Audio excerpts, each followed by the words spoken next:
I had always thought my life was quiet enough to be predictable. The kind of existence where your mornings are ruled by the rattle of a kettle and your evenings are a mix of books, tea, and the comfort of a small town hum. But that winter one so cold the sky itself seemed frozen, I stumbled into a story too strange to fit inside the boundaries of ordinary life. It began with a faint rustling behind my tool shed. The shed stood at the edge of my property, tucked between a row of pine trees and a sagging fence. I visited it only to fetch garden tools or store old paint cans. But one morning, I noticed something unusual. The door, which I kept latched, was slightly ajar. I thought perhaps the wind had done it. When I pushed it open, the smell of damp earth hit me, and then I saw him.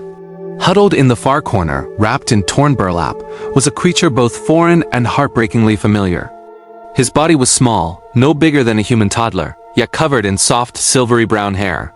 His eyes enormous, expressive, and glistening like wet amber looked straight into mine. It wasn't fear I saw there, nor aggression. It was trust, tentative yet real.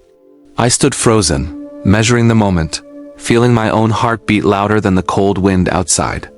In the weeks that followed, I pieced together what had happened. Tracks had been spotted in the hills, that winter massive footprints that vanished into the snow. Hunters muttered about an elusive figure seen at dusk. And one night, I caught sight from my kitchen window of a dark silhouette trotting toward the woods.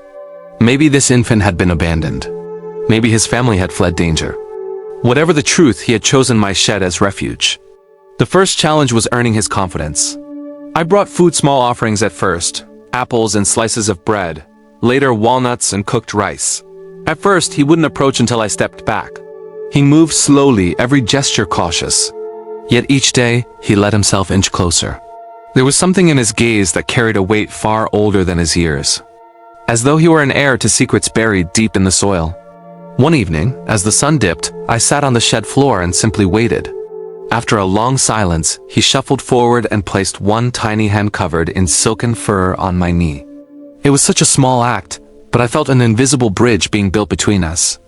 I realized then how deliberate his choice had been. He had come to me not by accident, but because something in him recognized something in me, a quietness, a patience, maybe even a loneliness I hadn't admitted to myself.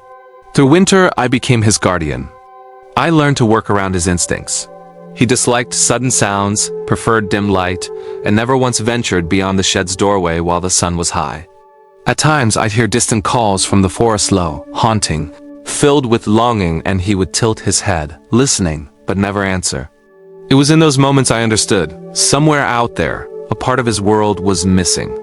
It wasn't until early spring that the truth came for us.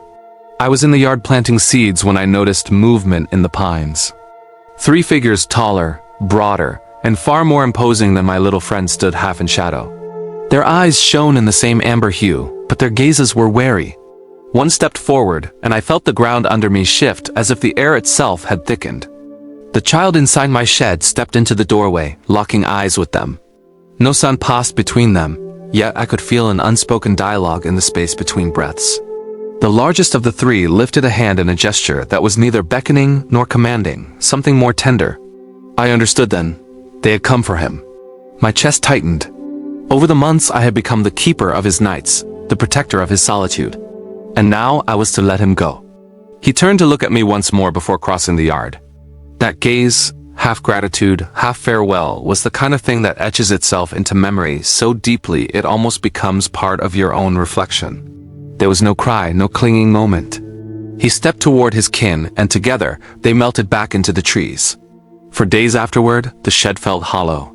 I would go inside and catch the faint scent of earth and fur, the ghost of warmth from those wintry nights. And I kept asking myself, why me? Why had he chosen this place, my life, my presence, when countless others lived in the same valley? The answer came slowly, sifting out of the silence. Sometimes, we don't choose the moments that define us, they choose us. Perhaps he saw in me a shelter not just of wood and nails, but of the heart.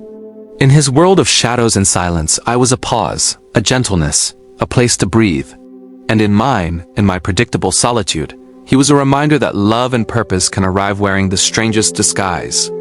My friends never quite believed my story, though they humored me. Some said it must have been a lost animal, others dismissed it entirely, but belief didn't matter. What mattered was the transformation it brought.